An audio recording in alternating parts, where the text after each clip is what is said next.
So here we are on day 34 as we start episode 4. We just completed cycling the filter, got our ammonia and nitrite down to 0, 0. So in episode 4, we're going to see how far we can push this setup.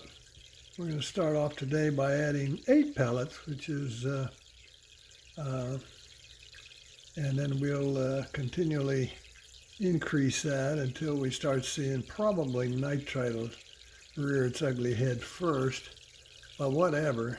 So we'll run her up until we start seeing some signs of things, and then we plan to run it until at least day 47. That'll be 30 days after the last time I cleaned the filter, and we'll tear it down and clean it then, and that'll probably wrap things up. Unless something exciting has developed between now and then. And so, we'll get to that, get those measurements taken, get a little more food in here, top off the water a bit, and see where we go from here.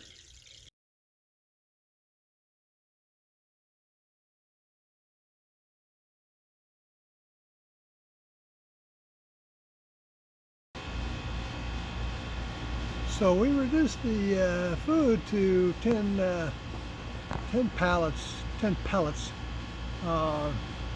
yesterday, and that brought the nitrite right back down. So we're going to go to 12 today, see what we got tomorrow, and we're getting real close to the end of this little episode, so that's looking real good. So hopefully I have a pretty good idea what this filter will handle. Well, this test has certainly lasted a lot longer than I had expected. I was originally going to stop this around day 35. I'm going to tear the filter down, take a look at it. But some interesting things had happened along the way, so I decided to continue it.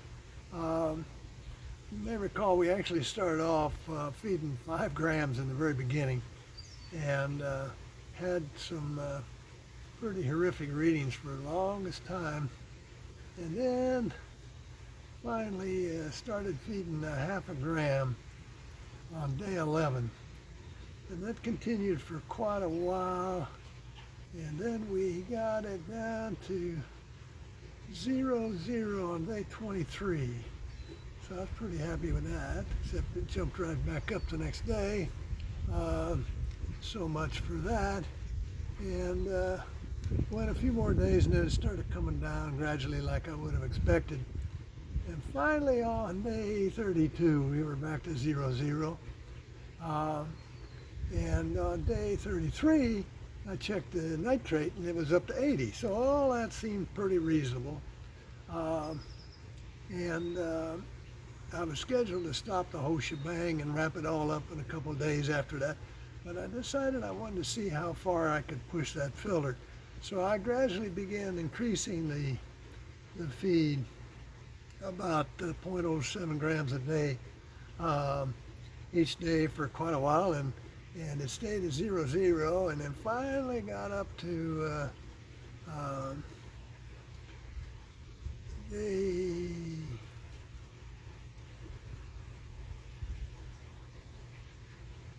what day was that? Finally got up to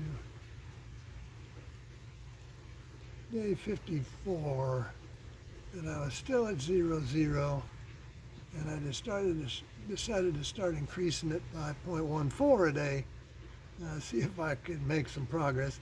Sure enough, here we are on day 60 actually, and we finally broke the old girl, and now we're showing 0.1 ammonia.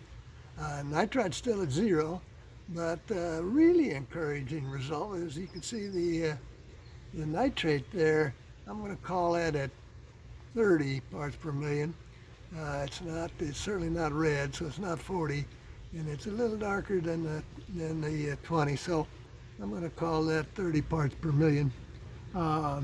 And remember, back on day 33, it was up to 80. So that's telling me that the biogravel is actually bringing that nitrate down, even with the increased feeding. And so that's real good news. So now we can tear it down and see what the insides of that thing looks like. Boy, the water sure looks like heck, and it smells like the devil too. I would hope you wouldn't let any aquarium go that long, but it's all in the interest of science. So we'll shut this down for a second, go inside, and start tearing that filter down, see what kind of a mess it looks like inside. Well, as I hope you can see, this test tank looks pretty gruesome. There's tons of crud there on the bottom. We haven't really cleaned it out. We've done, of course, roughly 25% water changes a number of times. We've pulled that coarse filter off of the inlet a few times and cleaned it out. It does a pretty good job of collecting that stuff if it's up in the water current, but obviously when it's laying on the bottom, there's not much you can do about it. And so, and not to mention the odor has gotten a little worse every day. So I'm real glad that we're finally reached our goal here, end goal, and finally seeing some ammonia as the feed. So I think I can safely say that that's as much food as the filter will hold in this small amount of water, and pretty good actually, I think. So we'll graph this all up and write down all these milestones so you can see the data. But next thing we'll do is shut her down and tear it apart and see if we can clean it up halfway decent. You can see those pipes have got a lot of crud in them. And so it'll be an interesting exercise, see how well we can get those cleaned out. And then we'll see what the interior of the filter looks like and see how the biogravel's looking. It certainly seems to be doing a heck of a job, and that's really that's gratifying to see. So here we go. Well, as we can see, a fair bit of crap did get by our mechanical filtration.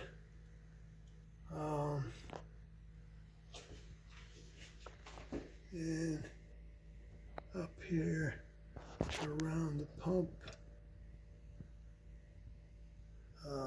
you can see it's kind of gummed things up a bit.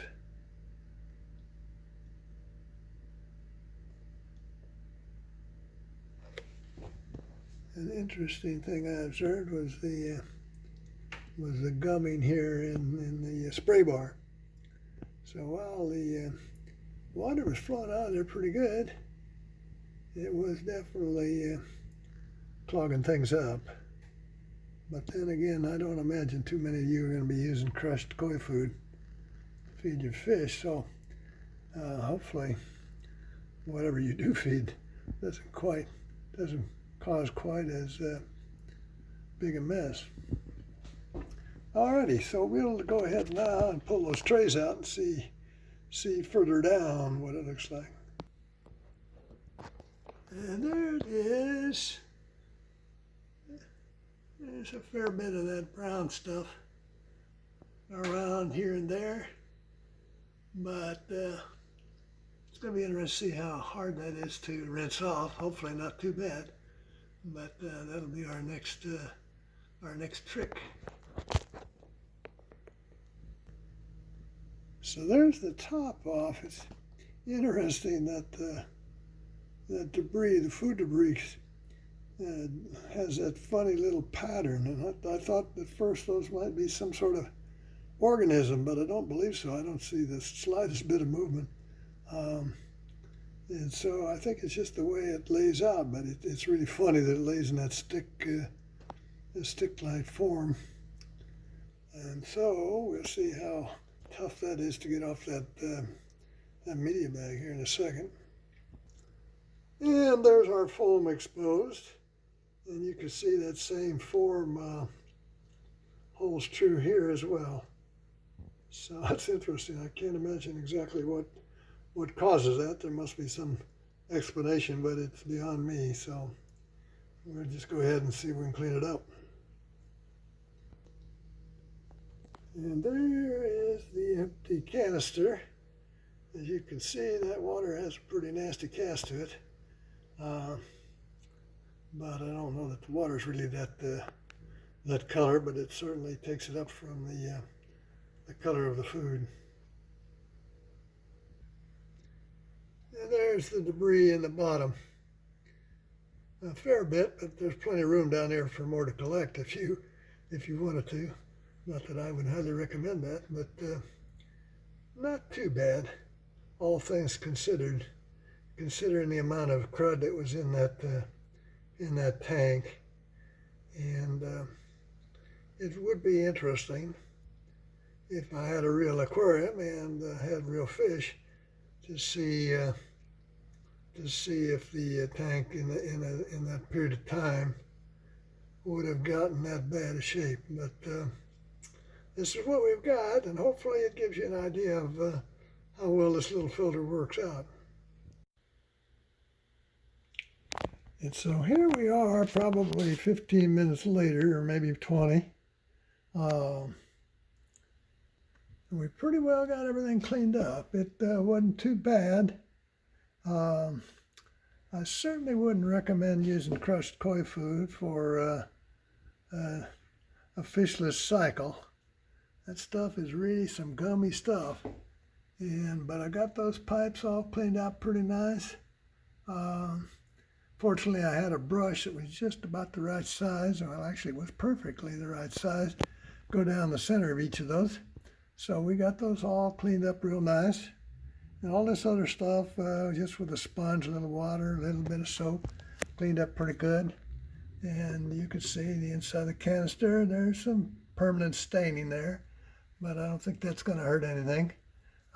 Pretty much to be expected, I believe. But anyway, pretty darn clean. I was also real happy, rinsed off these bags with the biogravel in it.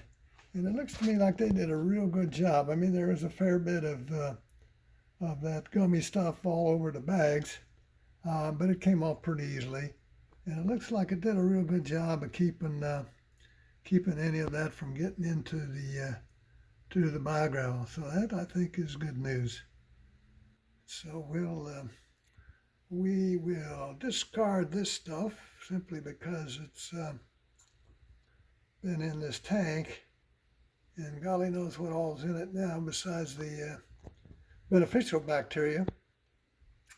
But we'll restock those with the 7/10 of a kilogram of biogravel, and put this all back together real nice.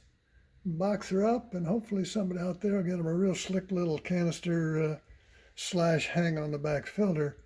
I think this is a real nice little unit. It hasn't leaked a bit, doesn't make any noise, certainly put up with all that crud and corrosion without any noticeable issues.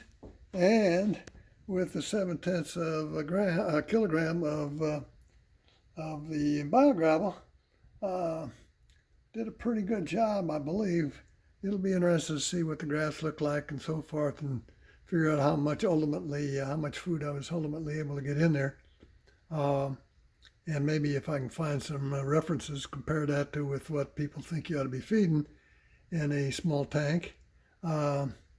But I think it'll do the job, and a pretty good job at that. And so that'll pretty much conclude this video. Like I say, we'll spend some time graphing everything up and add those graphs to the end of this commentary. But I hope everybody that watches this enjoys it, and I'd certainly be interested in hearing what your comments are about this filter.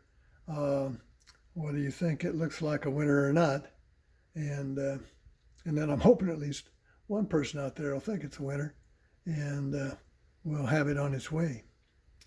Okay, so until that time, everybody stay safe and happy fish keeping. Thank you.